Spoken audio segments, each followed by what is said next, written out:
Hello everyone and welcome to FSR round number 5 for the Pro Series. My name is Justin and today we'll be taking part in the British Grand Prix here at the Silverstone circuit, of course. I assume all of you guys tuned in yesterday for the AMA and ACE races. Today we'll be broadcasting the Pro race, where currently we're in Q1 already, and George Winter currently has the fastest time by just 7/100ths of a second ahead of David Cook. Apologies for missing last round. I was moving to a new house, and that unfortunately caused me to miss the race. I also missed being the engineer for your own vehicle as well, so I just completely missed out on the Canadian Grand Prix, unfortunately. I've got you guys. I could see the chat, the YouTube chat, so I will do my best to interact with you guys as much as I can. And I am going to be alone in today's broadcast. It's just going to be me on my lonesome. So you guys are going to be my best friends. And so again, we're in Q1 right now. It's a new qualifying format. I'm kind of catching up with everything because I've been gone and I've been so busy recently. I just got this new interface working, so you guys can get the full effect. You got the overtake display over on the right hand side, and you got the very detailed information down at the bottom left, the full tower of the times at the top left and everything. You can see the track temperature up at the top as well. So with the new qualifying format, the drivers will get 12 laps. That includes in-laps and out-laps, and they can choose to use those however they feel. However, the majority of drivers very likely will be using 4 out-laps, 4 hot laps, and 4 in-laps as well. We might see some variation, of course. They have the option of doing that. However, that is how we expect most people to be running. For those that are unaware, again, I missed Canada, so I don't know if this was discussed, but Mikhail Antohovsky, one-time championship leader, is no longer racing in the pro division. He's been called up into the World Championship Series, and he is racing there full time in the WC. So he will not be partaking in today's pro race, and I don't expect he'll be partaking in any further pro races whatsoever. So as it stands right now, David Cook is actually leading the championship after picking up a win in Canada, his second win of the season, after he also won in Bahrain. Coming in second place in Canada was Christopher Raby, who did not even finish the first 3 races. And of course, those were the 3 races where I was doing commentary, so I hope for Christopher's sake that I'm not some sort of bad luck charm for him or anything like that. I am still getting used to the new UI and everything, so I hope you guys will bear with me as I'm figuring out all the buttons and where everything goes and all that kind of stuff. So apologies for any sort of issues whatsoever, because again, I'm quite new to using this new system. So we're just having a look at Dewald Nell right now, the South African, currently in 3rd position in this Q1 session. Looks like Mark Hutchinson is in the pound seat right now. He's going to try and improve his time to see if he can squeeze into the top 10. He's part of the new Breslin Grand Prix team. I do not know if that's showing up correctly. No, it is not. Yeah, you'll see at the bottom left-hand corner of your screen, it'll say Formula SimRacing 2016, rather than saying the Breslin Grand Prix. They're, again, very much a new team. Unfortunately, he was not able to improve his time with that lap. Jordi Lopez moving up into 8th position, the American. I don't know. Let's see. Where did he finish last time out? Jordy. Last time out, he did score in the points. He hasn't picked up a podium yet, but he is currently in 9th position in the championship, sitting on 22 points. David Cook with 90 points right now. Felipe Giro technically in 2nd with Mikhail Antohovsky moving to WC. Felipe with only 58 points, so it's actually a 32-point gap between David Cook in 1st and Felipe Giro in 2nd, or what is technically 3rd, though. He's followed by Eugene van Lagerenberg, 19 points behind, actually, sitting on 39 points in 4th position, but what is essentially 3rd position. I assume all of these guys, by the end of this 16-race season, will be passing Mikhail Antohovsky, who finishes his season in pro with 70 points after just 3 races, finishing 1st in Australia and then 2nd in Bahrain, and then picking up another win as well. And then he was absent for Canada. And actually, let me see if I can... That's right. Yeah, it was Spain for the 3rd race. I apologize. The Spanish flag was missing from the results, so I wasn't entirely sure which race that was. I totally forgot. Again, I've been very busy, and I apologize for that, guys. I am a little bit out of it, but I'm going to do my best today to try and make what is, I'm sure, going to be a very exciting race even more exciting, or I will do my absolute best. So again, it is currently George Winter with the fastest time. He has actually improved his time. He is currently in the pits right now, though, so he is probably not looking to improve his time. David Cook as well, possibly thinking that he is safe with that 133.0. Yep, he's got a 133.0. Uh-oh. Uh-oh. I may have broken something. I'm already breaking things. Okay, hold on. Let me switch back over to drivers. There we go. Again, I'm new to this system. My first time broadcasting with the new user interface that you're seeing on your screen right now, so I'm still getting used to it. So David O'Reilly actually now down into 11th position. He was the one that was in 10th previously, but he's now in 11th. So let's see if David O'Reilly is going to be able to improve on his time. He's got a green sector 1, so he's got a personal best at the moment by just over a 1/10 of a second. His personal best was a 134.328. He's got another green sector in Sector 2, so he is on a flyer right now. He's got a little bit of traffic up ahead of him. Hopefully that won't be a problem as he makes his way through Stowe now, up the hill and then down the hill towards the final few corners, and that car does get nicely out of the way. So he is going to finish the lap cleanly. A little bit of smoke coming off the tires there. I think the back end trying to step out on him there as he accelerates now through the final corner. Oh, man, and just having a hard time getting the power down.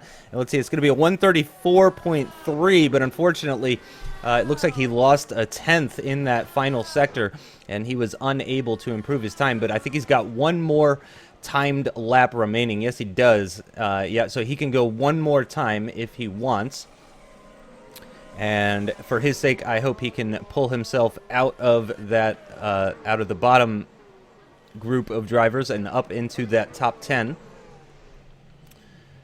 Christopher Raby now up into 2nd position. Actually, the 2nd driver to get into the 132 is a very good time from Christopher Raby, who does seem to be riding that high from his podium finish in Montreal at the circuit Gilles Villeneuve.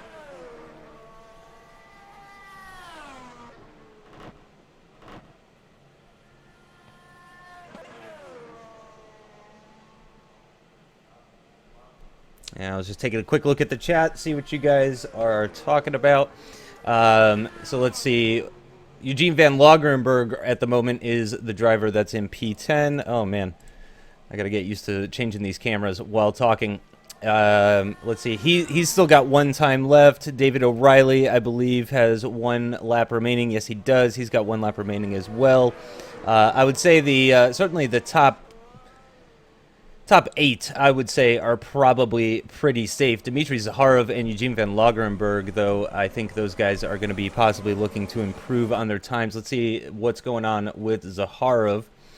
He's got a green Sector 1 at the moment, making his way into Luffield now, the very long right-hander. Very slow, very long right-hander, just waiting to get the power down, and then just boot it out of the corner, and then a nice full throttle section as you make your way down towards Copse and then into the Maggots-Beckett's complex. But I don't need to tell you guys that Silverstone, of course, one of the most infamous circuits on the calendar. Everybody knows Silverstone. It's a favorite among the drivers. It's a favorite among the spectators. Everybody loves Silverstone, and not just for its history, but for this fantastic Maggots-Beckett section that we just saw Dmitry making his way through there. And it is not a good Sector 2 for him. But again, he is in the top 10 as it stands right now, so he does not need to improve, but certainly I imagine he would like to in order to protect himself. And actually, yeah, it looks like he is going to abandon that lap, and that was his last lap, so that is session over for him. Let's see what's going on with David. Has he finished his session? No, he has not. David O'Reilly still has not set his final time. Pedro Moira, he is done. It looks like he is not going to be making it into Q2. Mark Hutchinson from the new team, Breslin Grand Prix, he is on his final, or he is on his out lap to do his final timed lap. He's got an ACR car behind him. Gets nicely out of the way for him. And Juan Sanchez, let's see here. He's got one lap remaining as well.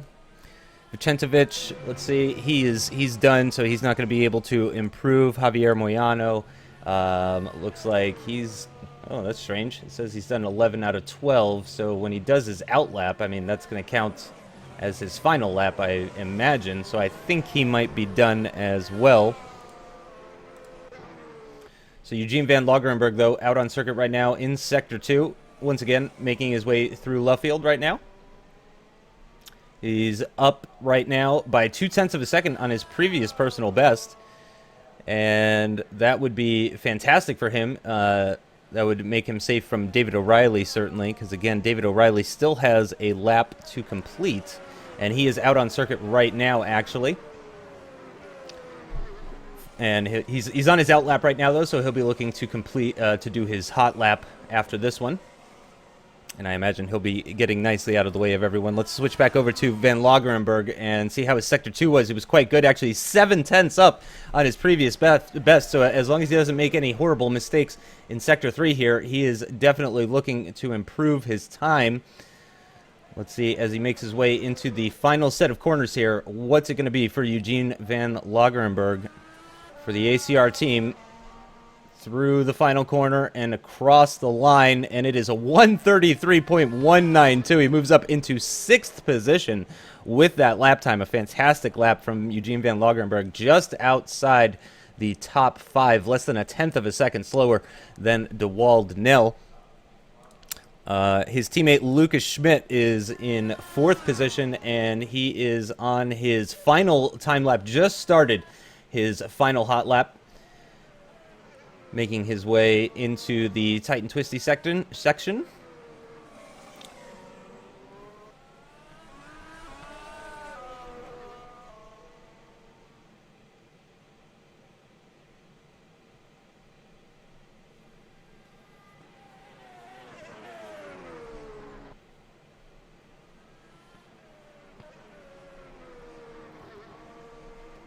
And Lucas Schmidt now through the... Oh, Christopher Raby now going fastest by 6/100ths of a second over George Winter with 132.588. Already seeing the benefits of this new UI system. Again, I'm not really used to it. However, I am already enjoying it as I get that wonderful notification letting me know. And actually, let's go ahead and go on board with Lucas Schmidt as he makes his way out of the Maggots-Beckett's complex and onto the hangar straight. And it does not look like it was a very good Sector 2. He is 0.16 slower than his previous personal best, making his way into Stowe now. Oh, and a big oversteer moment for Schmidt coming out of Stowe, and that is going to be his qualifying over. Thankfully, he is pretty safe, I would say. I would be very surprised if he didn't make it into Q2. Let's see what's going on with David O'Reilly. Is he still on a lap right now?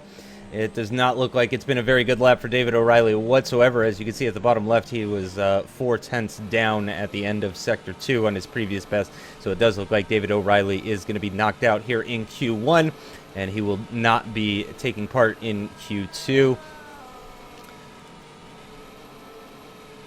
Oh, okay. Yep, I see here where I can actually see. So David Cook, we know, yep, he has not finished.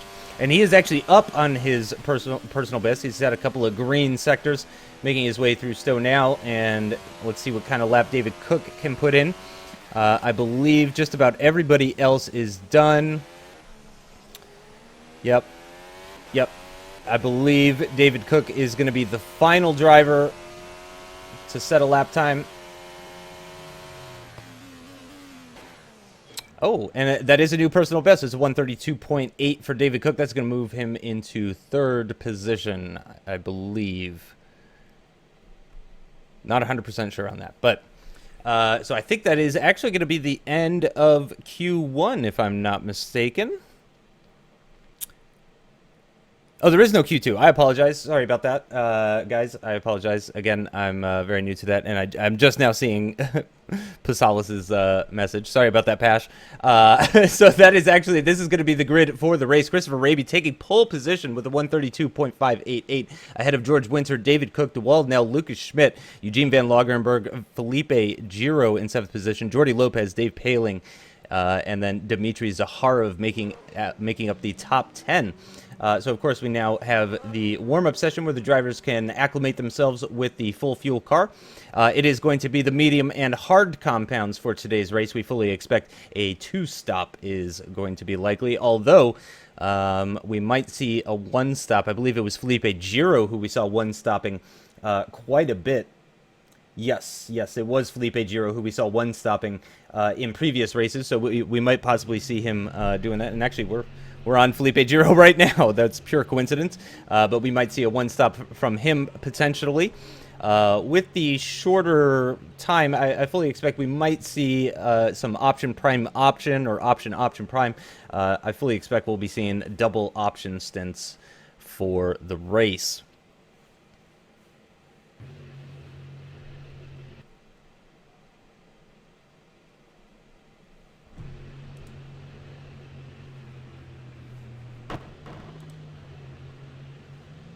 And I see Yaron as well had come onto the TeamSpeak server to tell me about the single qualifying session. I appreciate that, Yaron. Thank you so much. I would see it eventually. How long did it take me to realize? Let's see. Pash said that, like 25 minutes ago. It only took me... Oh, no. He said it 5 minutes ago. Okay, it only took me 5 minutes. Okay. Could be worse. Although you guys in the chat were probably telling me long before that. I'm trying to keep an eye on chat, but it's proving to be a lot more difficult with me learning the new UI system and everything, so I'm not sure how much of that I'm going to be able to see. To be totally honest, I think somebody was messaging me in Skype as well to tell me about the new qualifying format. Apologies again for that, guys. So let's go ahead and let's go on board with Christopher Raby, as he's in the pits, actually. Let's go on board with David Cook. He's out on circuit right now. So David Cook starting the race from third position, second row of the grid. He's going to be behind George Winter and directly behind Christopher Raby. And let's go on board with him for a high fuel lap and see how he's faring in this ACR car. David Cook, of course, driving for the main ACR team. He is also the championship leader, as I mentioned earlier in the broadcast. Currently sitting on 90 points is David Cook. He's got 2 wins and 2 second-place finishes already in the season after just 4 rounds. So he is doing quite well, to say the least. And I'm sure he's going to be looking to carry that momentum into the British Grand Prix here. And he's going to try and extend that lead if he can, especially now that Mikhail Antohovsky is gone.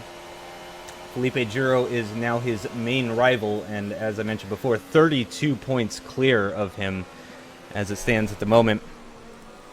I believe that's actually Felipe Giro out just ahead of him, if I'm not mistaken. No, it is not. I apologize. That's the other Sinister racing car. Which would actually be Pedro Moira. Yep, and he's got David Cook just behind him.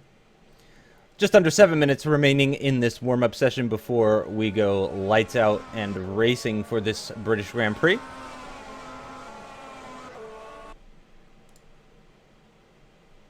And Christopher Raby actually is now out on circuit. Go ahead and have a look at Chris, your pole sitter for today's race. And I'm sure he is very happy about that. Again, Christopher Raby not finishing the first 3 races. Various incidents causing him bad luck, and it's been a difficult season for him so far, up until the last race in Canada, where he finished in second position. I did not see the entire Pro Canadian Grand Prix. I did hear about it though, and I did watch a little bit of it, and certainly there was some carnage. It was a bit hectic, from what I understand. But what Canadian Grand Prix isn't hectic, if we're being totally honest? So Lucas Schmidt right now with the fastest high fuel time with a 136.5. And we've got some more times coming on the board now. DeWald Nell behind him. Daniel Benefield behind him. And then Pascal Chapon and Pedro Moiro. So again, we do have a new team with us. Just to bring that up for you guys once again. Again, they are called Breslin GP. They are Corey Hudson and Mark Hutchinson. Hudson and Hutchinson. They will be the two guys representing them. And again, though, they will not show up as the Breslin Grand Prix team in the broadcast at the bottom left. It'll just say Formula SimRacing 2016. But again, they are the Breslin Grand Prix team. Great to see more drivers, of course. We got 23 drivers taking part today in the British Grand Prix, so quite a full grid.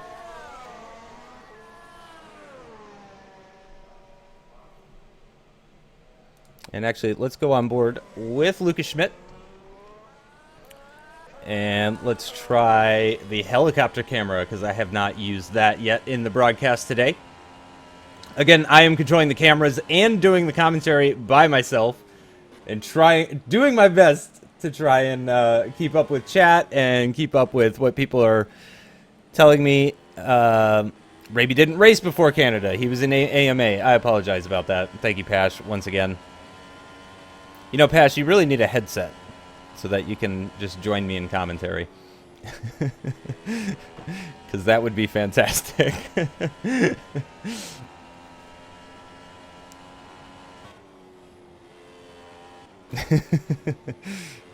Pash is camera shy.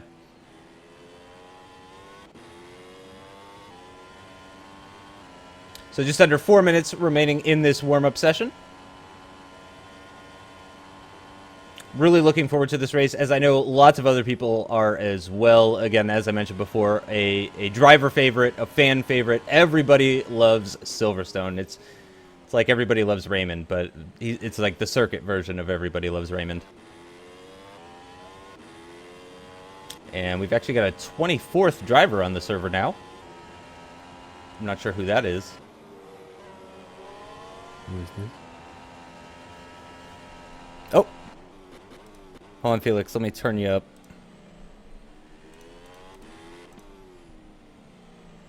Okay. Yes. Yes. Yes. I can hear. Yeah, I can hear you. Oh, nice.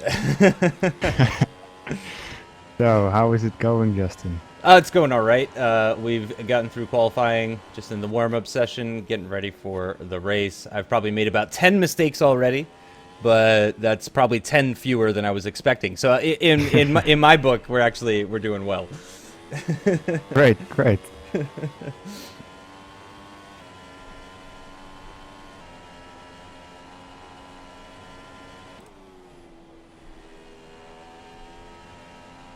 So pretty much everybody out on circuit right now. DeWald Nell is in the pits as it stands right now. Teodoros in the pits. Shargil's in the pits. Christopher Raby's in the pits. Dave Paling's in the pits. Corey Hudson's in the pits. But pretty much everybody else out on circuit right now. And everybody's just getting used to the high fuel on the car once again after doing their qualifying. Yeah, how did qualifying go? Of course, I've missed something, but I'll just take a look. Christopher Raby on pole position. Yep. That's true. Yep. Oh, wow. Championship leader David Cook starting from 3rd position, which should make things interesting. Yeah, just watching at those results now, I think it's going to be an interesting race. At least I hope so.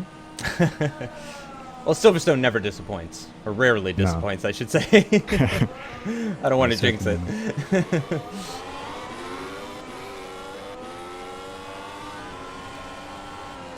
So yeah, of course, no rain today, as we have seen yesterday in Ace. At least not in Pro. Yep, yep. And I was hearing a very, very small percent chance of rain for WC as well, so we might not be getting all that much wet weather racing in WC either, which would be unfortunate. I think everybody likes a mixed conditions race. Yeah, well, at least from a viewer's perspective, maybe not all the drivers, but... Yep, especially at Silverstone with the long corners and then the changes of direction, I imagine it can be especially difficult. Yeah, it is very tricky. We saw that yesterday. And as I'm sure many of the viewers will already be aware of, I am not a driver, which might be very different from the commentators that you're used to hearing here on FSR.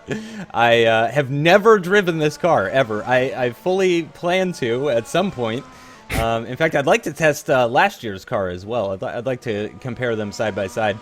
But I have zero experience driving this 2016 FSR car. So it's good to have you with me, Felix, because you can be my Martin Brundle. Oh yeah, great. Am I retired yet? Or? Well, isn't he coming back, actually? I heard something that Martin Brundle was getting a drive in WEC or something. Oh, wow. Not sure how that's going to go. Me neither. So the warm-up session coming to an end now, and we will prepare to go. I do not have the advertising set up for today's race, so you guys don't have to put up with the advertising. However, I should mention that, of course, FSR, as always, is sponsored by Thrustmaster, so you guys should all buy Thrustmaster wheels and tell them that FSR sent you. Yep. No, buy two wheels, one for each hand. Yeah, you never know when it breaks. Well, if they break, I mean, they're pretty durable, at least so far for me.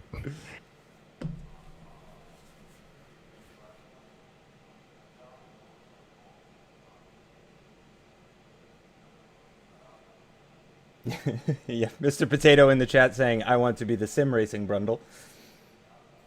I'm more like the SimRacing Johnny Herbert. Yeah. I wouldn't even compare me to Brundle. I think that's an insult to Martin Brundle, to be totally honest. I'm very casual. I might be the Simon Lazenby of SimRacing. In fact, for those of you that watch Sky. So here we go, going to the grid now, preparing for the race. Again, Christopher Raby on pole position. George Winter starting alongside him in second position. David Cook, our championship leader, starting from third. He's followed by Dewald Nell, Lucas Schmidt. Lucas's teammate, Eugene Van Lagerenberg, in sixth position. Just alongside him, Felipe Giro in seventh. Dave Paling in eighth. Dmitry Zaharov ninth. And Juan Sanchez in 10th. That is your top 10. Looks like Pascal Chapon and Daniel Benefield will be bringing up the rear. Yep. And I apologize when I was saying earlier that Christopher Raby did not have a good beginning to his season. I was actually thinking of Daniel Benefield. Daniel Benefield had some bad luck in Bahrain and Spain as well, which allowed him to join me in commentary, which was nice for me. Not so great for him, though, of course. No. So the drivers are away here for the formation lap.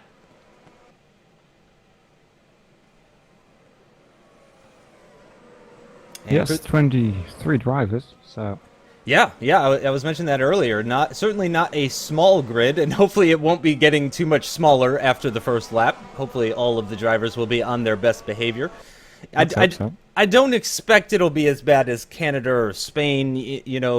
Cops is a fairly high-speed corner. It's not like they're going to be braking heavily. Or not Cops, I'm sorry, into turn one. Cops, of course, the old turn one. But yeah, I wouldn't expect quite so much carnage. No, in Ace yesterday with the damp track, or pretty wet on the offline, we had a very clean start. At least the first couple of laps. After that, some incidents with people, but I did miss most of the Ace race. I tuned in towards the end. It was lap 40 something, and Mitchie Hoyer had like a 40-second gap. Was already on prime tires, and the cars behind him still on inters on a drying circuit. So And I did actually miss the end of it. I do work on Saturdays, but I tried to tune in between calls and see if try to catch up with what was going on. I was also trying to watch the WC 6 Hours of Spa as well. Yeah. Missed most of that too, unfortunately. I heard it was a fantastic race. And Pascal Chapon actually is still in the pits. Does he have a penalty of some kind? Japon, I don't know. Maybe he decides to start from the pit lane, but that would be pretty weird seeing he is already on the last place of the grid. Yes, he does have a pit lane start. He's got a penalty. Oh, okay. I'm being told by Pasalis. So Christopher Raby making his way through the final corner, and he's going to find his grid spot. Let's have a look at Daniel Benefield and see where he is on circuit. He's just making his way out of Stowe, actually. Got a big gap up ahead to Vander Wide? Yeah, he said something on the forums how to say it.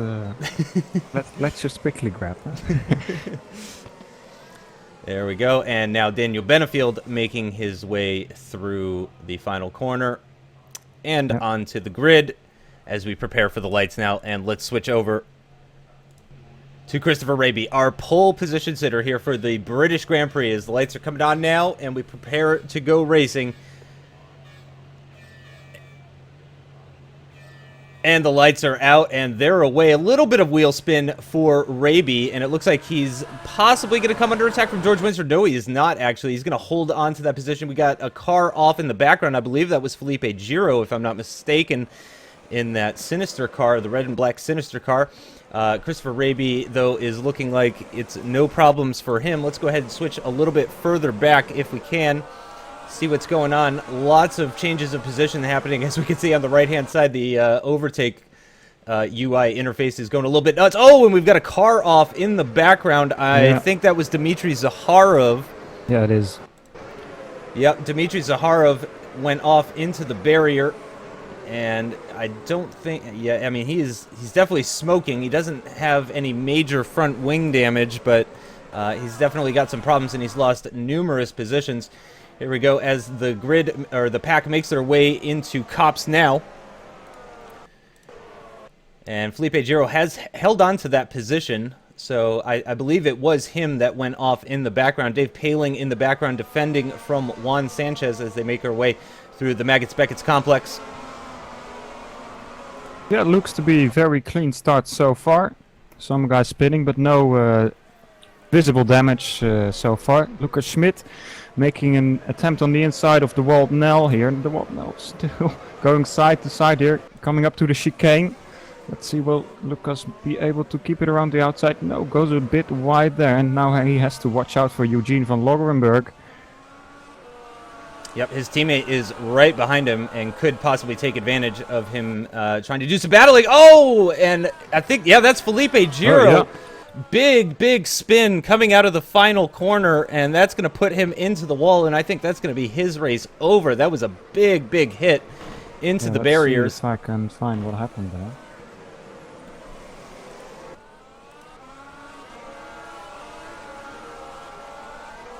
Yep, and Felipe Giro has retired, so we have our first retirement of the race. He nearly made it to the second lap. He very near. We almost had 0 retirements on the first lap, but unfortunately Felipe Giro just getting on the power a little too early out of that final corner, and that's just sent him into the barrier. Yeah, unfortunate for him. He was looking for good points again. Did very well on the last couple of races, so fortunate to see.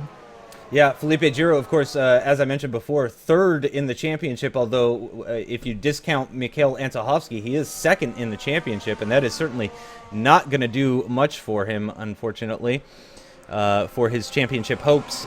Lucas Schmidt now, though, all over the back of DeWald Nell. DeWald Nell also all over the back of David Cook, our championship leader. No DRS just yet. Nope, no DRS just yet. Let's see, he's going to go side by side with him into Stowe. He's got the inside line, does DeWald Nell, and he's going to take that position. Oh. Very nice move.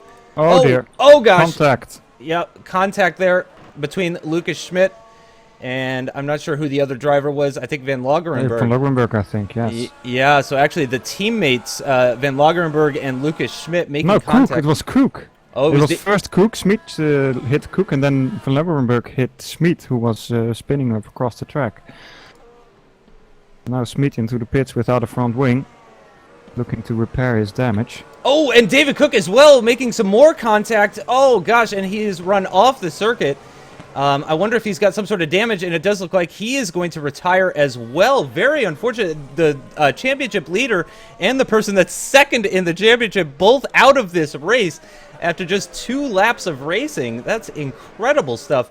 Here at Silverstone, Christopher Raby still holding on to the lead of the race. George Winter holding on to the back of him, and then a big gap down to DeWald Nell, who is over 6 seconds behind. Van Lagerenberg holding on to that 4th place position, just a second behind DeWald Nell. But we've already got David Cook and Felipe Giro both out of this race, 1st and 3rd in the championship. Unbelievable. Yeah, very unfortunate to see. And Lucas Schmid all the way down the order because of that pit stop. Yeah, Lucas Schmidt way down the order. He's 5th in the championship as well. So yeah. 3 of and again that's if you include Antohovsky. So 3 of the top 4 in the championship right now are either out of this race or at the back of the pack. So that is very, very surprising. I'm sure right now Christopher Raby and George Winter are pinching themselves. I mean, it's fantastic news for them. Not so much for Cook, Giro, or Schmidt, though. Benefield battling a bit with his teammate Jordi Lopez. Got past pretty cleanly, I believe. Now looking forward to the next guy, Theodoros. Yep, on board with Jordi Lopez right now. Again, this is his 1st season in FSR, and he's American. So he's got 2 things going against him, but he's doing all right.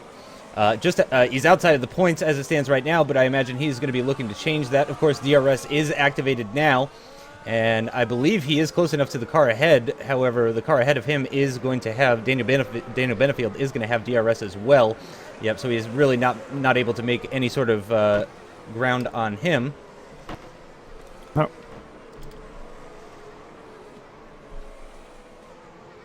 Ryan Winspur is on track smoking. Don't know what that's all about. Maybe running a bit too low radiators there, Ryan. Yep, very possibly.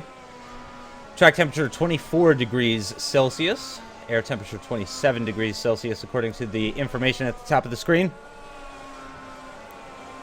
And Lucas Schmidt out of this race. Lucas Schmidt has retired. So 3 of the top 4 championship contenders are now out of this race. The only one still running is Eugene Van Lagerenberg, currently running in 4th position. He's 4th in the championship, 3rd if you discount Antohovsky, who has moved up into WC. George Winter setting fastest lap of the race in 2nd position behind Christopher Raby. I have some news on the case with the incident with Cook and Van Lagerenberg and Schmid. Cook apparently had a lag spike because of CPU overload. So yeah, he had some lag, and I think that's the problem that happened there, and that's why they made contact. So very unfortunate to hear. Yeah, very unfortunate indeed. Let's have a helicopter view here of George Winter.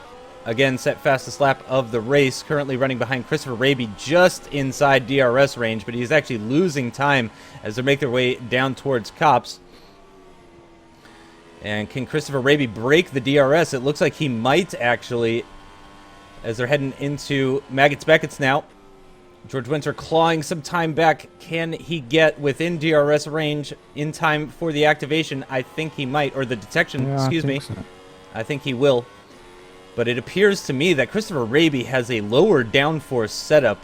Again, I am not a driver, but it does seem like he is pulling away on the straights and then losing time in the corners. Yeah, well, it's difficult to say at the moment. Oh, right. I could check top speeds. Yeah, top speed, but it's still difficult because you can use some boost on the straight. So it's not entirely sure. Right. I mean, if someone is using boost, they have a higher top speed. But if someone hasn't used boost yet, they don't have that max. Well, right now it's a 17 kph difference between Raby and Winter. Christopher Raby topping out at 316. George Winter 333.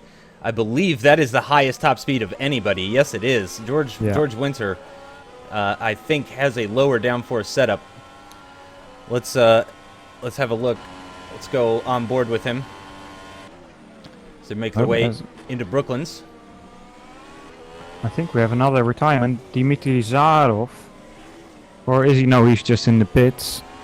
Yep. Yeah, Zaharov into the pits. It's a very early pit stop, though, lap 6. Let's see, what is he going on to? He's gone onto the prime tires. Yep, so he must be going option prime, you have to imagine.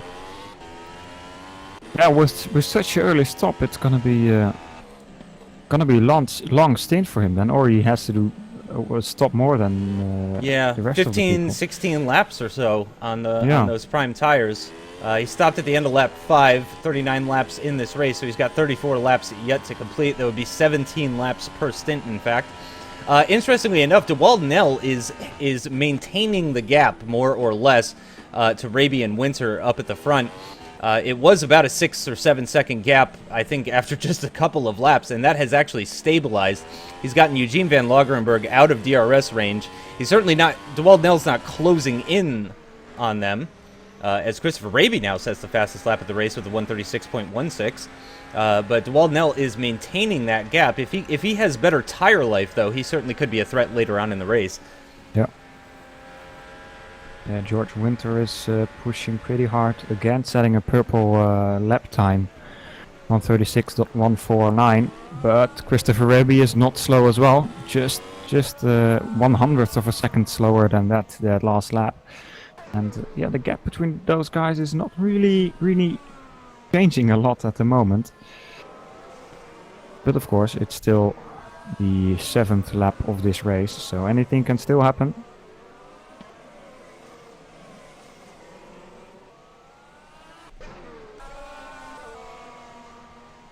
And I'm still learning the replay system, guys, so apologies if for the lack of replays. I am not familiar with how those work with the new system.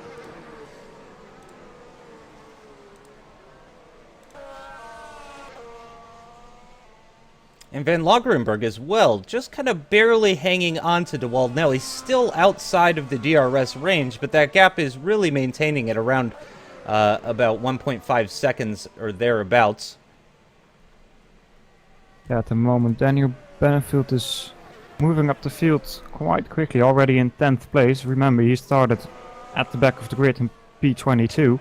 Yeah, he sure did. And yeah, already up into a points-paying position. Of course, we've had several DNFs, and George Winter and Chris Raby now trading fastest laps. And actually, that gap has come down pretty significantly.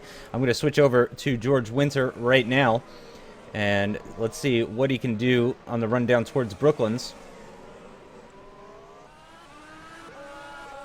DRS opened here, of course. So let's see what he can do. Maybe using some boost as well.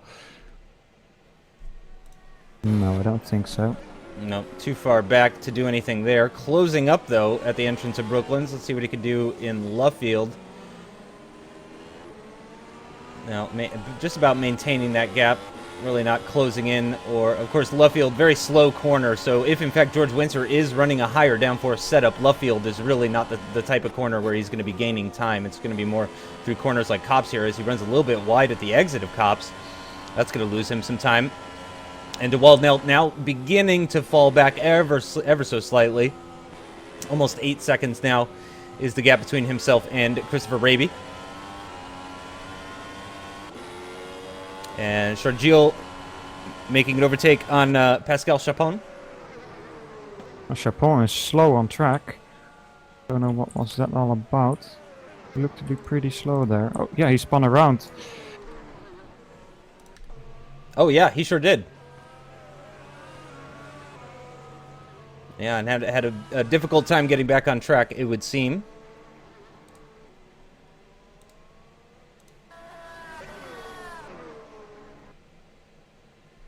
Moving back to the battle for the lead.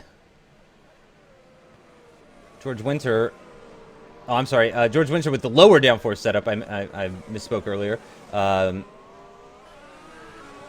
He's not that much closer to Raby. At this point, I'm wondering if he's just trying to stay with him to try and get the undercut or possibly an overcut. I don't think an overcut's going to work all that well here at Silverstone, so No. I imagine he's going to try and do the undercut. Lap number 9 now. When would you, Felix, when would you expect a normal pit stop time? I think with these tires, the medium and the hards, it's gonna be around lap 12, 13, maybe to 15, but don't quote me on that. I haven't done too much practice here on Silverstone. That's also the reason why I'm not driving here today. And I think Daniel Benefield actually is reeling in his next victim. Javier Moyano not far ahead of him now. Yeah, in front of them still Ryan Winsper with that smoking engine all the time in the slower corners. Although I don't know actually- if he's gonna make it to the end if he... He's not smoking for me, actually. Or Oh, is he? not? Hold on. Well, he was at the exit of coming onto this the straight coming up to Cops. Gotcha. Okay. Yeah, it may just be that I can't see it with the settings I've got or something. But here we go, Daniel Benefield coming through the inside of Moyano. And I think it's already done. Going side to side here, no. They stay together now. Oh. Maybe he'll try to get it up the inside here at the chicane. He tries so, he takes a look, but backs out of it. Very good defending from Javier Moyano there. He didn't even try to get the inside line. Oh, is he going to try and get him into turn 1? That would be a very risky maneuver. He's using boost, I can tell you there. Because on that start-finish straight, you see the speed difference quite a lot. But now, here we go, DRS and maybe some boost for Daniel Benefield. Moyano. Oh yeah, now I see the smoke from Ryan Winsper. Okay, now you do. No, and just a little bit too far back once again, unfortunately, even with the DRS and the slipstream. Is Javier picking up DRS off of Ryan Winsper, though? I think so, yes. Okay, I didn't see at that particular moment.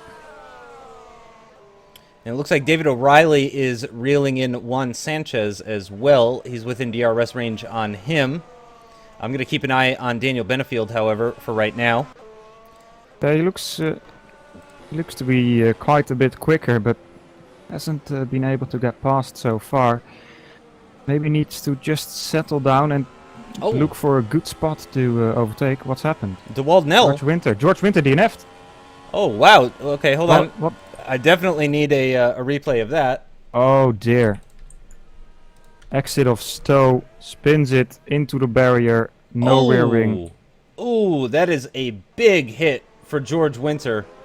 That is very unfortunate. He was looking to give us a little battle with Christopher Raby maybe in the wow. Yeah, that is ending a stages of this race. big hit.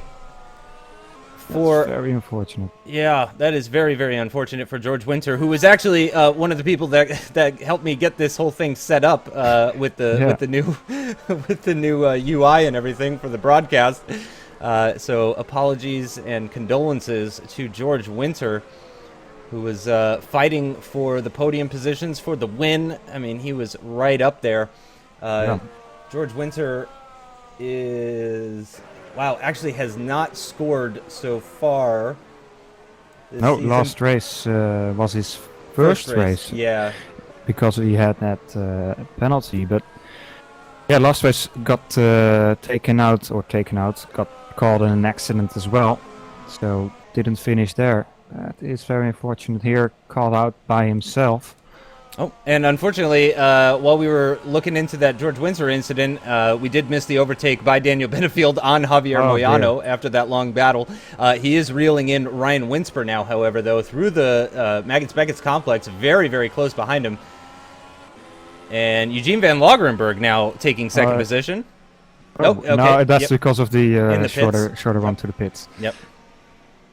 Switch back over to Daniel Benefield, and he's done it at the inside of Stowe. Took the inside line. Let's see, is he going to defend the inside line into the penultimate corner? No, he is not. No need to defend there. He takes 7th position off of Ryan Winsper. Eugene van Lagerenberg and David O'Reilly both into the pits at the end of lap number 11. Yep, Vicentovic as well, Pedro Moira as well. So lots of cars into the pits now. So lap 12 it is indeed. About there. So let's see what, for example, De Wald Nel can do now.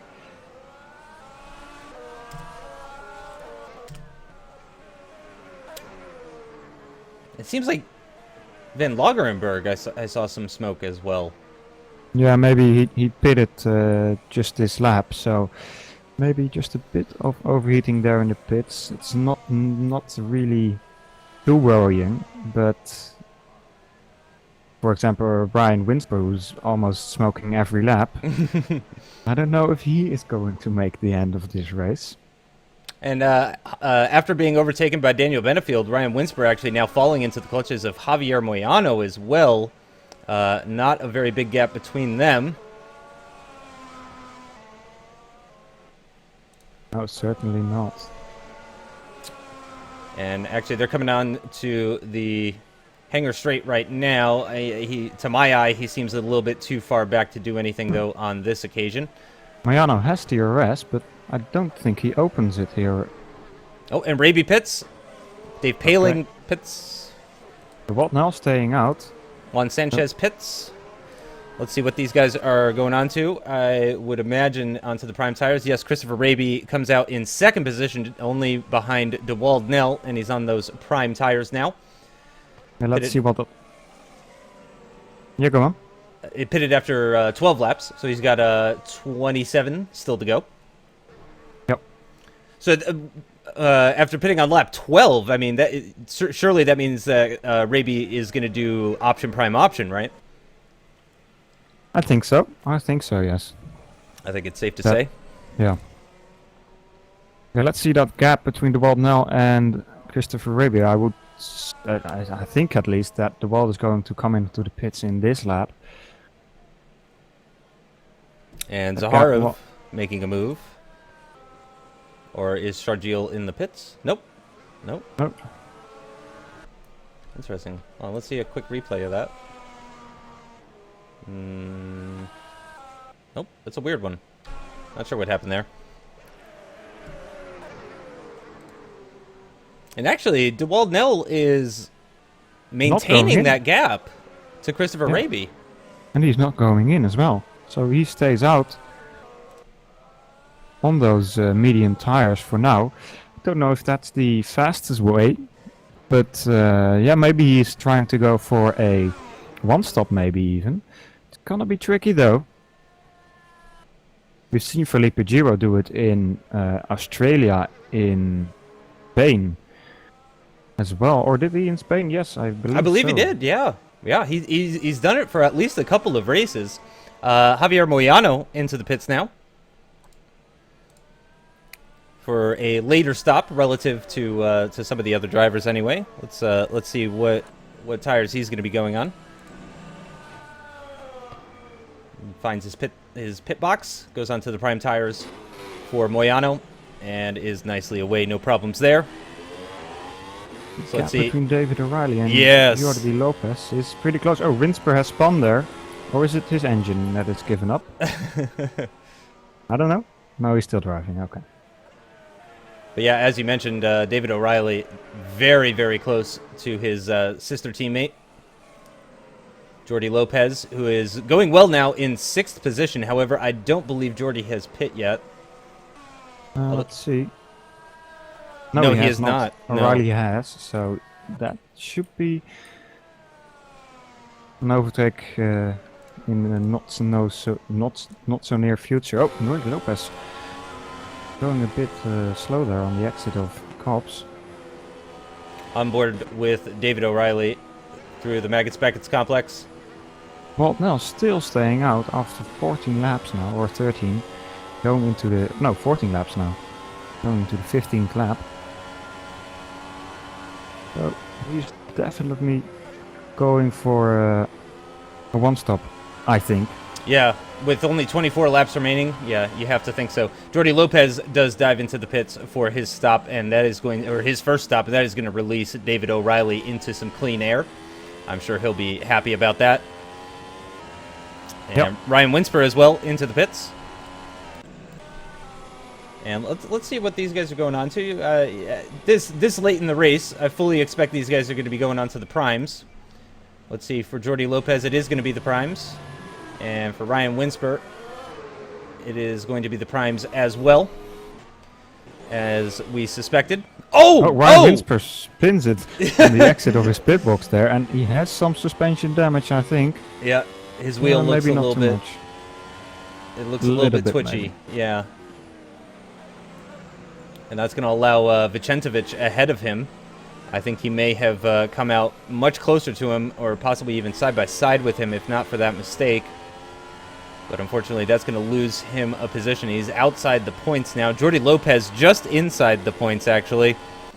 After his stop, he comes out in P10 after starting from outside the top 10. Again, if you're just joining us, we've had 4 retirements already. George Winter, Lucas Schmidt, David Cook, and Felipe Giro, which is some of the heavy hitters here in the Pro Championship. So, very interesting race. And a great opportunity for Christopher Raby or DeWald Nell to pick up their first win of the season.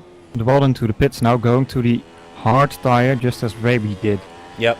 A couple of laps ago. Drops back behind Eugene van Loggerenberg.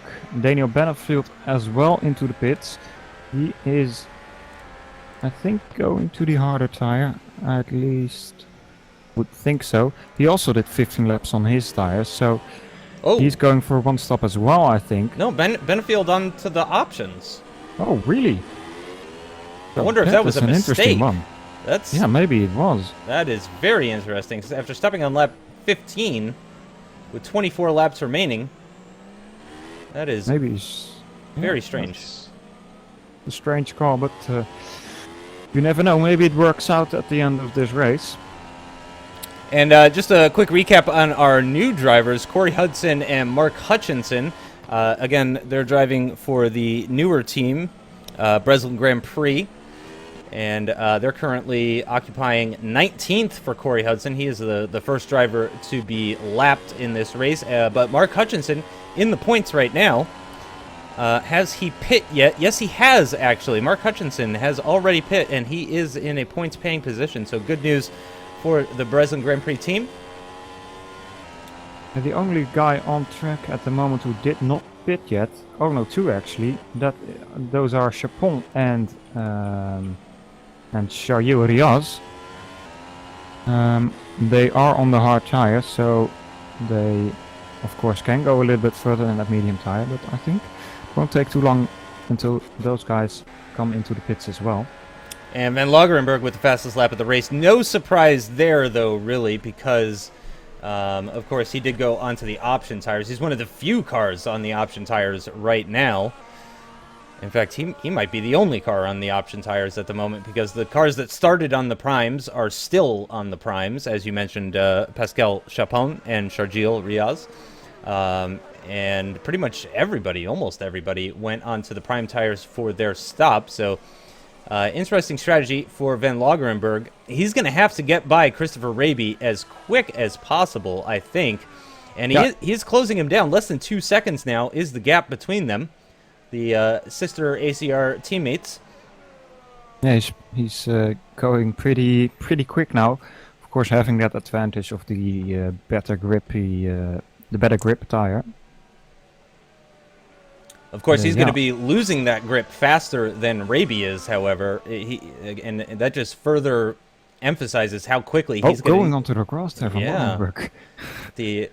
Coming onto the hanger straight for Van Loggerenberg. Oh, and Benefield making overtake on Juan Sanchez. What's happened here? Let's have a quick replay of that. This is a replay. Again, I don't know how to change the UI to say this is a replay, but this is a replay. Oh, wow. Into cops. Side by side with the inside line. Neat move from Daniel Benefield. Holy cow. Keeping it together. Enough room for each other. Great racing there, guys. I think Juan Sanchez probably got a little caught off guard. But actually, I apologize, Daniel Benefield is also on the option tires. So actually, that did help him significantly. So Benefield and Van Loggerenberg both on the medium compound tires as it stands right now. And Van Lagerenberg is closing in on Christopher Raby. Probably not as quickly as he would have liked, if we're being honest. I imagine yeah. Winsper and Pedro Moura battling a little bit. Moura just got past. Let's see if Winsper can keep with him. I don't think so.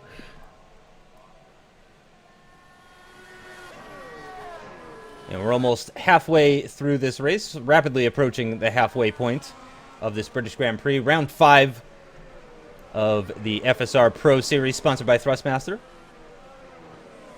Become a master of thrust with Thrustmaster. Wow. That's my line. I'm just making that up right now. But, you know, if they want to use it... that their slogan. Yeah. If they want to use it, they're more than welcome to. That gap between Christopher Raby and Eugene van Lagerenberg now slowly coming to that 1 second mark. So we're pretty sure Raby's going to stop again. We know Van Lagerenberg is going to stop again. We're not sure if De Wald-Nel is going to stop again, however. No. That's going to be very interesting to see. De Wald-Nel now only 7 seconds behind these guys. So with the stop, Raby and Eugene are going to fall behind him. And he is maintaining that gap as well, actually. He's not dropping back. Yeah, yeah. Of course, his tires at the moment would be fresher because he stopped later. So it stands to reason that he would actually be able to keep up with them right now since he stopped a little bit later. But that could be very, very tasty towards the end of the race. Yep. That's all looking to be promising at the end. Eugene van Lagerenberg almost pinned there, actually, at the exit coming onto the straight, the old pit straight. He was just about within DRS range, but he has dropped back a little bit. Let's see. I'm going to turn on the top speed again. Van Lagerenberg actually around the same top speed as Christopher Raby. Yeah. Of course, teammates, so maybe a bit of setup related there. But yeah, I'm pretty sure in between that team everybody makes their changes to the setup. Certainly, to be expected. As it stands right now, Pedro Moura actually with the highest top speed with a 335.3, 335 kilometers per hour. Currently running in 12th position with a fairly large gap to Vicentovic up ahead. Looks like something might be going on with Hutchinson and Jordi Lopez. This is Jordi Lopez's rookie season and Mark Hutchinson's first race for Breslin GP.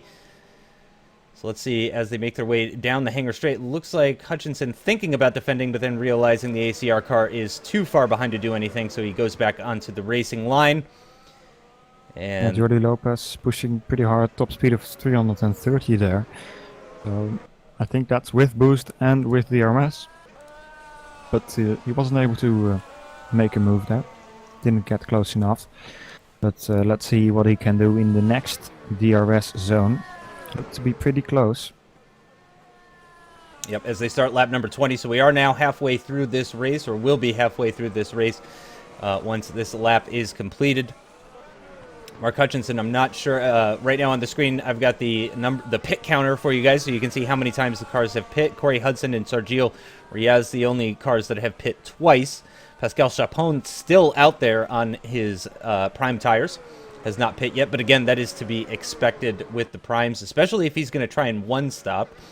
Jordi Lopez was not able to do anything against Mark Hutchinson there. He's very, very close behind as they make their way through Luffield there, though. Picking up a hell of a slipstream as they make their way down towards Copse. Oh, no. And actually, Hutchinson, another driver that's on the option tires right now. I did not point that out. So his tires are actually going to be dropping off relatively quickly in comparison to Jordi Lopez's prime tires. Yeah, he's almost 10 laps on those tires, so the drop-off is going to come quickly for him, and Jordi Lopez is only 5 laps on his primes. Here we go, coming up to Stowe. DRS open. He makes it stick on the inside. Easy. Yeah, easy pass along the inside there. Hutchinson maybe taking a look there. No, not even. Yeah.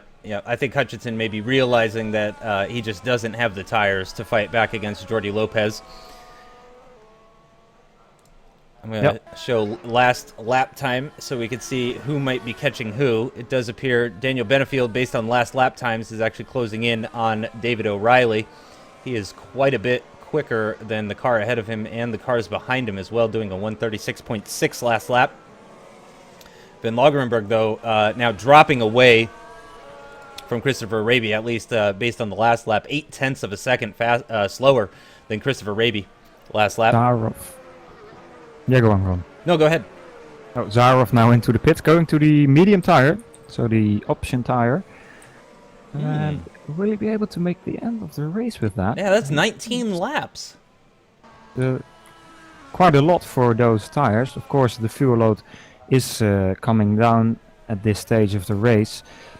But still, we've seen some people doing 15 to maybe even 16 laps. I don't know about the Walt Lel. No, that were 15 laps. So, gonna be tricky. But he's the one to try for now.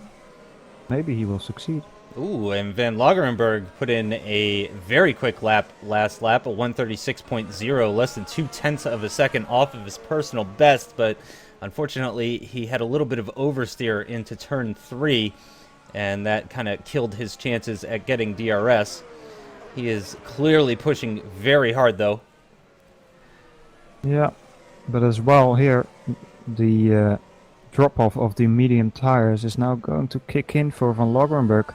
Already 10 laps on these tires. So that advantage is not really that big anymore over the tires of Christopher Raby. And if Raby is in fact stopping again for another set of the primes, then I would expect Van Lagerenberg to stop for a set of the primes before him. So, I mean, in the final stint, Van Lagerenberg is likely going to be at a disadvantage relative to Raby as far as tire life is concerned. So it's entirely possible that it's only going to get more difficult for him to get by as this goes by. Again, this is the second race of the season for Christopher Raby in the FSR Pro Series, after picking up a second-place finish at the Circuit Gilles Villeneuve. He is looking to grab his first win of the season as they're completing the 22nd lap of this race. Yep, 22 laps done, 17 laps to go. Just 17 laps between Christopher Raby and his first win of the season. And once again, Van Lagerenberg really closing up towards the end of the lap and into the beginning of the lap. Is he going to be able to grab DRS here? I'm really not sure. Let's actually... No, I don't think so. Oh, well, actually, I think so. Yes, he has opened his DRS. Yep, he's got the DRS wide open, and that is definitely going to help him gain a little bit of time on Christopher Raby, who currently leads this race. The car's now beginning to spread out a little bit. As I mentioned earlier, though, Daniel Benefield is, in fact, catching up to David O'Reilly. Slowly but surely, as this race is progressing, I am becoming more and more comfortable. Oh! Van Lagerenberg having a lot of oversteer there on the exit and runs off a couple of bollards, but I think he's lucky there to keep it out of the wall. We've seen some guy do that yesterday. I won't quote him on that. I think... oh, yeah. I just saw a replay of it. It certainly could have been worse for him, but... Oh, and Benefield is very close to David O'Reilly now. Let me switch over. Oh, gosh, there's been contact between them. Oh, and Daniel Benefield tumbling. Oh, dear. Oh, man, and he's on the racing line. He's got significant damage, does Daniel Benefield, and that is very unfortunate. Oh. That was a very tricky gap there because of Riaz and Hudson. Yeah, those were both back markers, right? Yeah. Yep. That is very unfortunate. Yeah. Okay, so we're coming out of left field now. They're trying to split them, and then something happened with David O'Reilly. David O'Reilly as well. Oh, and then Benefield just gets sandwiched in between the two back markers. It gets sent into the barrier, goes tumbling across the circuit, nearly collecting somebody as well. Yeah. I think that was Pedro Moira he nearly collected. Oh, man, and that is very unfortunate for Daniel Benefield. Very unfortunate. Yeah, a lot of guys coming into the pits now. Dave Parling, David O'Reilly, Eugene van Lagerenberg as well. And now let's watch that gap. Christopher Raby and De Wolf now, of course, still out. On Sanchez as well in P3 at the moment now, but of course he has to still make his stop.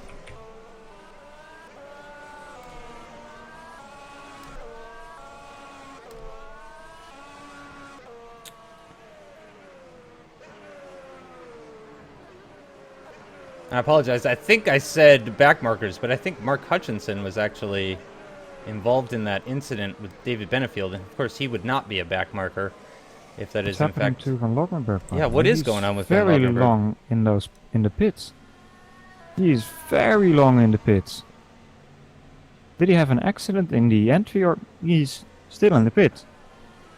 What is happening there? What is going on with Van Loggerenberg? I'm scrolling back and I'm just flabbergasted. It's taking so long for him. What's happening there? He's still stationary in the pits. Yep. Yep. Is he grabbing some water, going to the toilet or something, or making himself dinner? Oh, the car shut off. Uh-oh. That is race over for Van Loggerenberg. Yep. And so in a very short period of time, we have now lost Eugene Van Loggerenberg as well, and also Daniel Benefield. So Van Loggerenberg currently in essentially third in the championship, and Daniel Benefield essentially fifth in the championship. So we have now lost 5 of the top 5 championship contenders: David Cook, Felipe Giro, Eugene Van Loggerenberg, Lucas Schmidt, and Daniel Benefield. That is your top 5 in the championship standings, and all 5 of them are out of this race. That is unbelievable. Dmitry Zaharov is now the highest running car as far as championship standings is concerned. Wow. And he is actually in the points. I apologize. Top 15 score points. So he is in the points in 11th.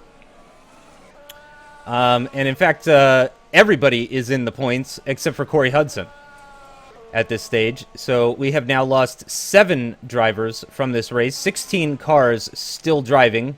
Corey Hudson is a couple of laps down, but he will overtake Eugene Van Loggerenberg at some point.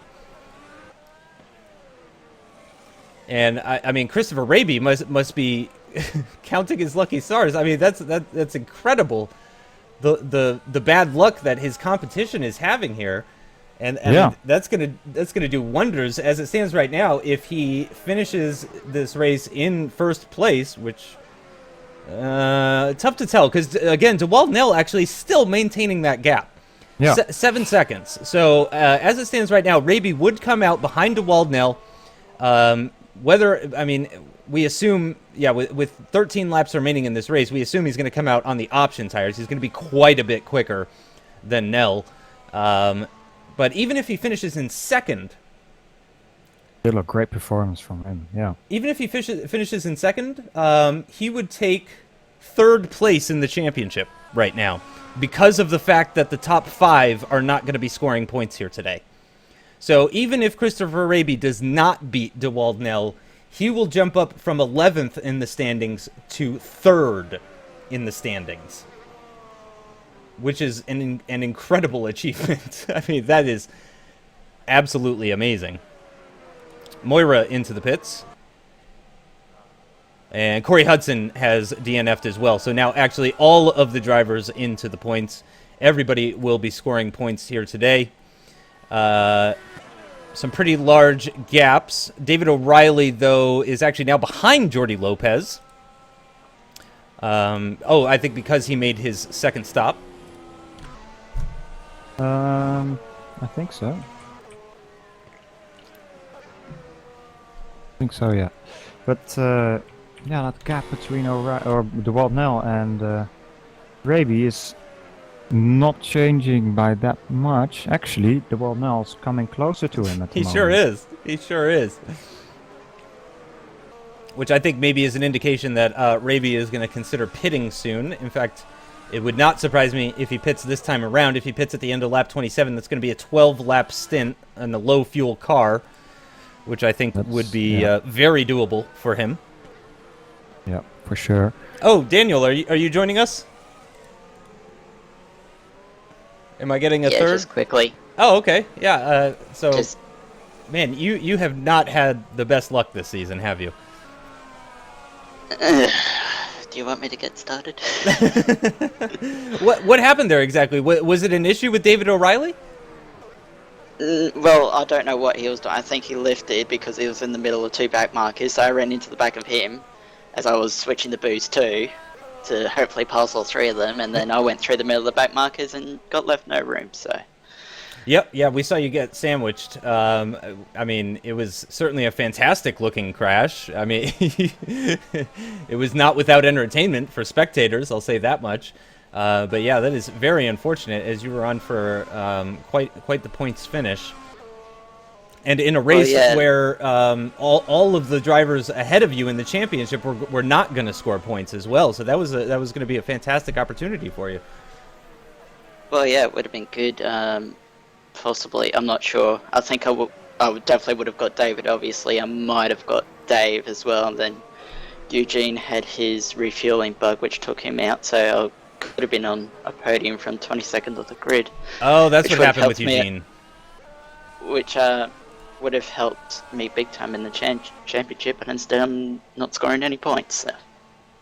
Yep, that is very unfortunate. I think every race you've done, except for Australia, where I was the commentator, you have not scored points. So maybe I'm some sort of horrible luck for you. Nah, I did score points in Montreal, but I did. Right, but I didn't commentate that one.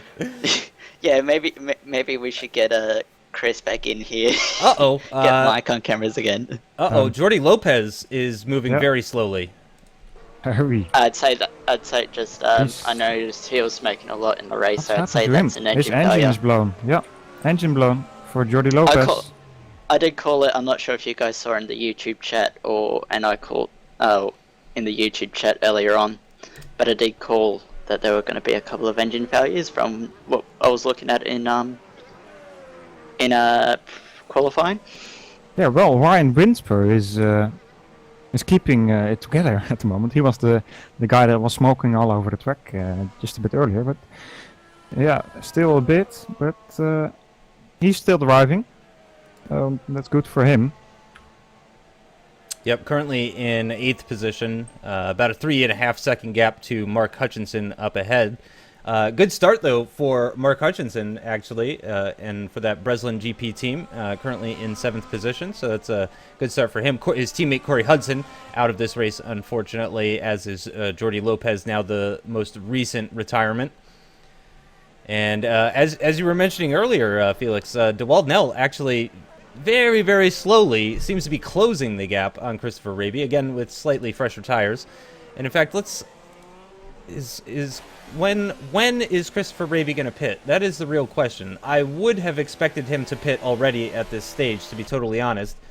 I'm a bit surprised that he hasn't already. Maybe he is also trying to go for that one stop, but that's very tricky for his tires. I mean, they are already 16 laps old, and those of DeWald are 3 or 4 laps newer, so he could try it. But he's going to drop off very quickly when those tires hit the dead zone, and I don't know if we'll be able to keep that first place. Juan Sanchez coming under attack from Dave Paling, and he's also got some traffic ahead of him as well. The traffic should give him DRS as they come onto the hangar straight, so that will help him defend. However, I think the damage might already be done. Yep, it is. Go. Dave Paling moves to the inside at Stowe, and it looks like it might be an easy move for him. Juan Sanchez, though, tries to hang it around the outside, can't quite fight back. Is he going to try a dive bomb? No, he is not, and he does lose that position to Dave Paling. So Dave Paling now up into the podium position for Origin Front Row Racing. Yeah, good drive for him. Of course, quite a lot of retirements, and very much of the top runners, at least top 5 of this league, as you have mentioned earlier. So it is, for a lot of people, time to score some good points. Well, this is fantastic because, as I was mentioning at the beginning of the broadcast, it's a big old gap between David Cook and Felipe Giro's 32 points separating the two of them. So this race, where the top 5 championship contenders will not score points, is actually really going to equalize the championship standings. It's really going to make things very interesting. So gonna mix it up very. And DeWald Nell is really closing in on Christopher Raby now. Oh dear. Oh. What's going on with Ryan Winsper? Ryan Winsper, I think his engine has blown, or has he just spent? Yes, his engine has blown. So it has striken. Unfortunate for him. But yeah, it was to be expected, if you ask me, with an engine smoking already after 10 laps or something. I mean, at this point, we've lost nearly half the field, actually. Yeah. Which is pretty incredible. Yeah. And not even with like big crazy lap 1 accidents, just bit the same as in Ace yesterday. A lot of guys just making little mistakes, and then yeah, you're gonna have to pay, and sometimes you have to do that with the rear wing or front wing. So we're still keeping an eye on that gap. Dave Paling now starting to pull away from Juan Sanchez, so I think that battle is pretty much over. David O'Reilly is not far behind Javier Moyano, so actually I think that might be the battle to watch right now. Yep, as they are beginning the 31st lap of their race. And, I mean, yeah, at this point, certainly, you have to imagine that Christopher Raby is not going to pit again, and he is just going to try and tough it out for the final 8 laps of this race. Just over 5 seconds between himself and DeWald Nell. DeWald Nell with quite a bit healthier tires, though. Yep. Let's see what David O'Reilly can do here, if he can muscle his way into the top 5. Running very close to Javier Moyano. He does definitely seem to have the pace. Just over half a second separating the two of them as they come towards Copse now. And towards the fantastic Maggots-Beckett section. And he's probably going to lose a little bit of time through here as a result of that dirty air from the car ahead of him. Yeah, of course, with these 2016 cars, dirty air is quite a big factor. And actually, while I'm watching David O'Reilly, if you could keep an eye on Pedro Moira, he is closing in on Vicentovic as well. Oh yeah, he is. Half a second between the two of them for 9th position. And just let me know if I need to switch over to that. David O'Reilly. I'll let you know if there's something. Thank you. But David still hanging back for right now. Not really able to close in the gap too much through Sector 3. Let's see what he could do in Sector 1. Let's see the top speeds for these guys. David O'Reilly 327, Javier Moyano 330. So David might have a bit of a difficult time getting by here.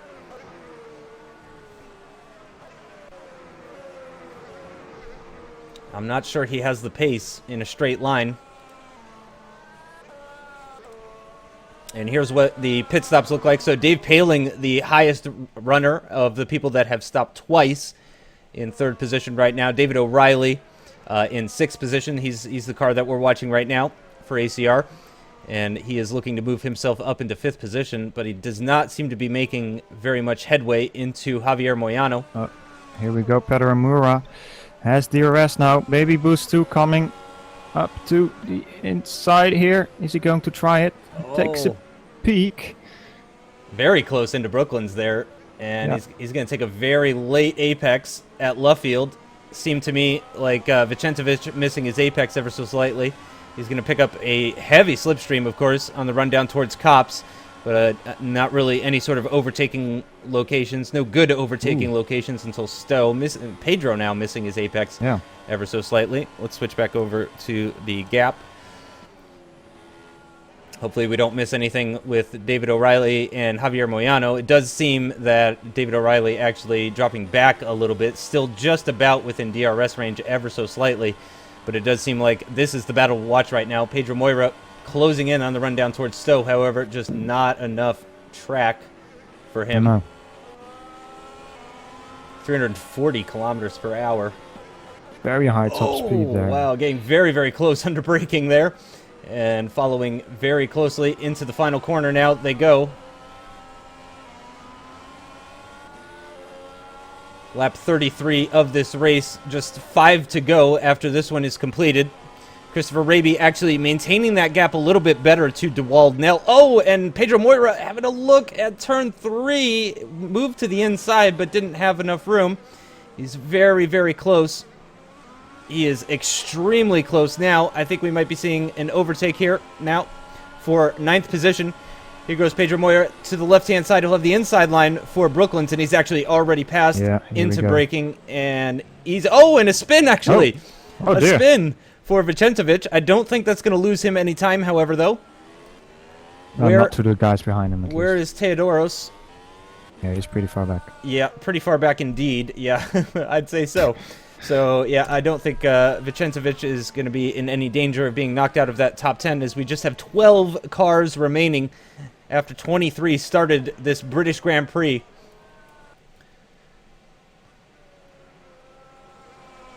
Vicentovic clearly gave it everything he had, and unfortunately it just wasn't enough for him. So let's switch back to the battle between David O'Reilly and Javier Moyano. O'Reilly does seem quite a bit closer. Yeah, the gap was up to about a second. He's closed it in significantly now. Gonna have DRS here. Yep, no doubt about it.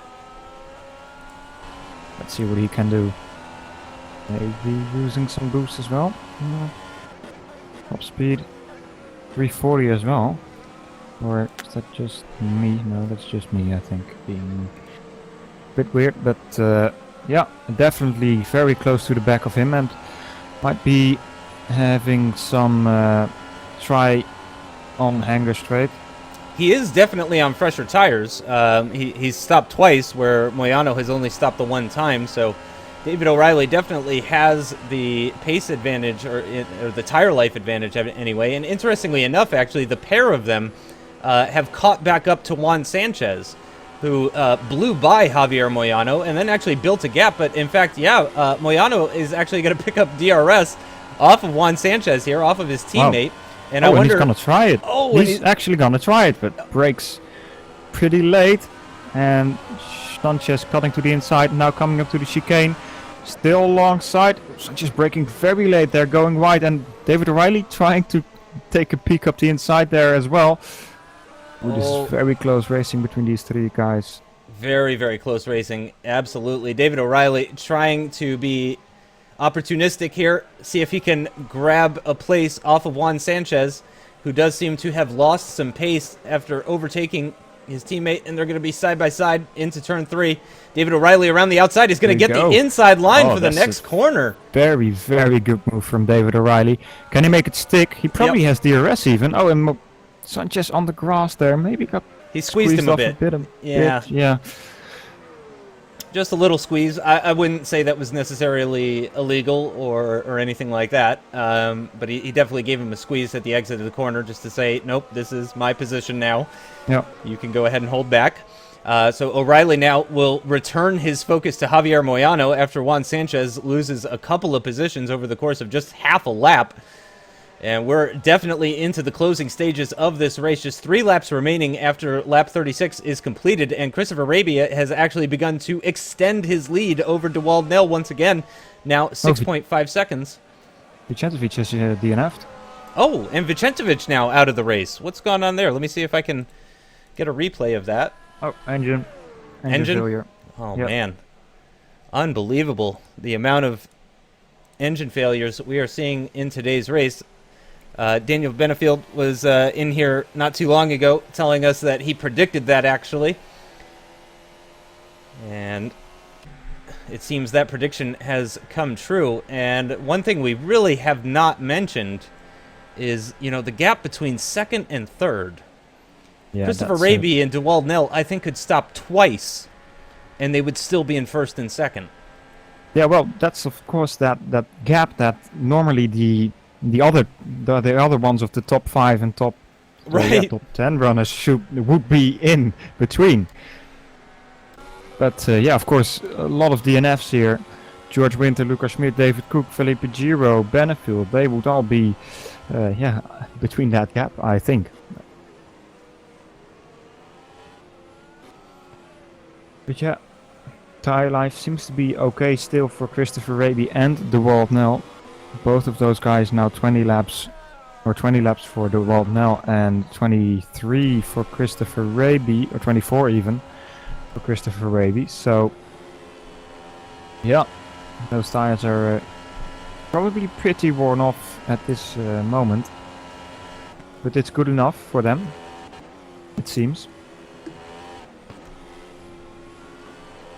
And David O'Reilly still out of DRS range.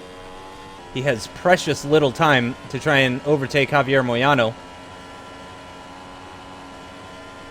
Pedro Moira actually in danger of possibly being lapped towards the end of this race here, depending on Christopher Raby's pace. In fact, let's go ahead, let's take a look at previous lap times. Oh, excuse me. Yeah, O'Reilly 4/10 slower last lap. Let's see what it is now as he crosses the line. Oh, 4/10 quicker than Javier Moyano that lap, actually. So David O'Reilly giving it everything he's got now.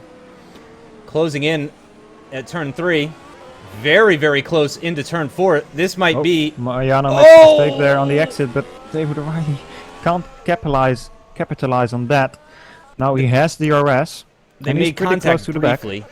Yeah. He's very, very close. Let's see. Here we Is go. he going to do it? Yeah, side by side into Brooklands. No, not quite. Not breaking himself, but David O'Reilly not... No, not yet.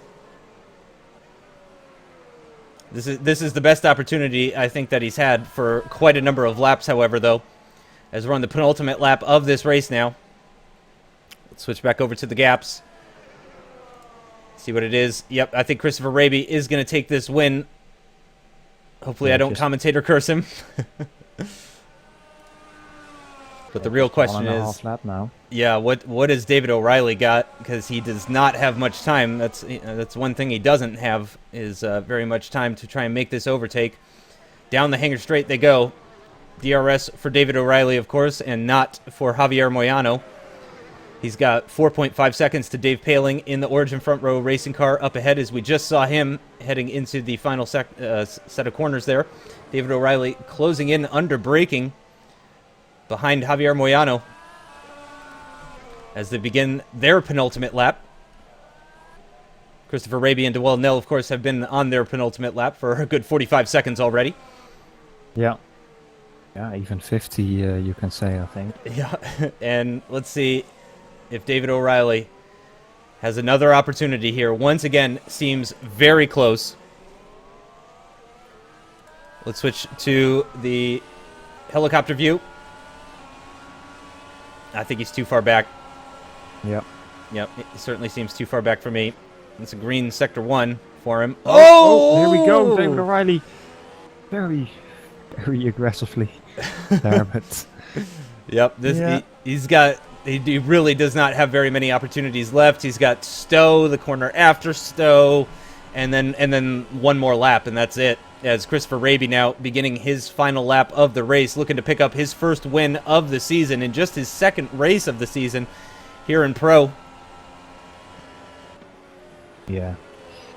He's gonna be one to watch for in the future, I think. Very, very strong performance here again from Christopher Raby. And it's very welcomed after losing Mikhail Antohovsky to the World Championship Series. It's fantastic to see someone like Christopher Raby come in and give these guys a tough time. Yep. He may have had some luck, or rather his competitors may have had some bad luck, but he is very quick, and I think he would deserve this win. He's driven very, very well. Coming to the Mackett's and Baggett's complex now. Onto Hanger Straight. I'm going to keep an eye on David O'Reilly for just a moment here. He is very, very close to Javier Moyano into turn 4.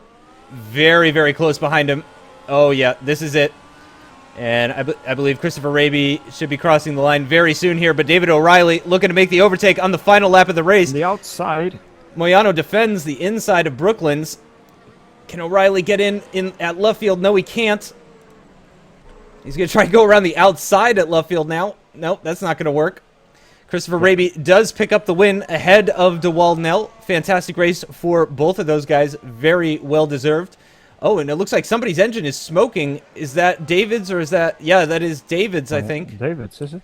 Maybe using a bit too much boost at the moment. He Trying is, to burn it all up in the last lap. Yep, clearly pushing hard. And it looks like Dave Paling is going to comfortably take the final podium position here. Yeah, great drive from him as well. Bit of a silent drive for him. Yeah. Not a lot of action, but here we go. David O'Reilly, will he throw it up the inside here? He's very close and just a little bit too close, and he almost spins it, and that's well held though. Well held, yeah, because that could have been a lot worse. If he had spun off the circuit, he could have lost that position to Juan Sanchez, who is about 10 seconds behind. But 10 seconds happens in the blink of an eye when you're spun around on a circuit. And looks like Javier Moyano was had a little bit of smoking going on his engine as well. Apologies to Christopher Raby that I did not catch him crossing the line as he grabs his first win of the season in FSR Pro Series here at round 5 from Silverstone and the British Grand Prix.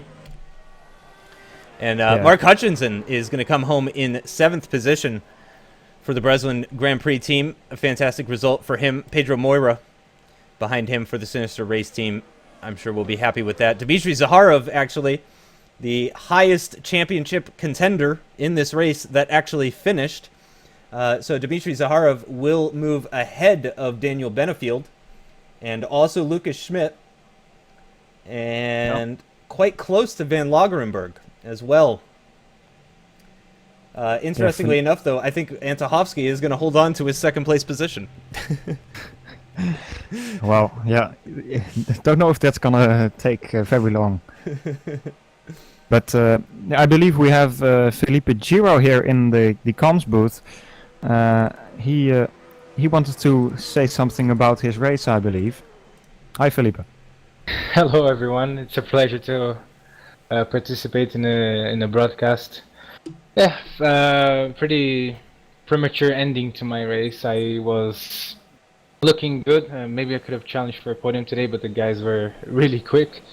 Unfortunately, I was hit in turn 1, and it all came to an end for me there because I had suspension damage. Couldn't hold the car for most of the corners, and then everything came to an end in the last corner, where I just lost control of the car and hit the barrier. So, well, that's a shame, but this happens. But fortunately, I think we keep P3 in the championship, which is, I think for me, I'm pretty happy with it, especially driving for an independent team.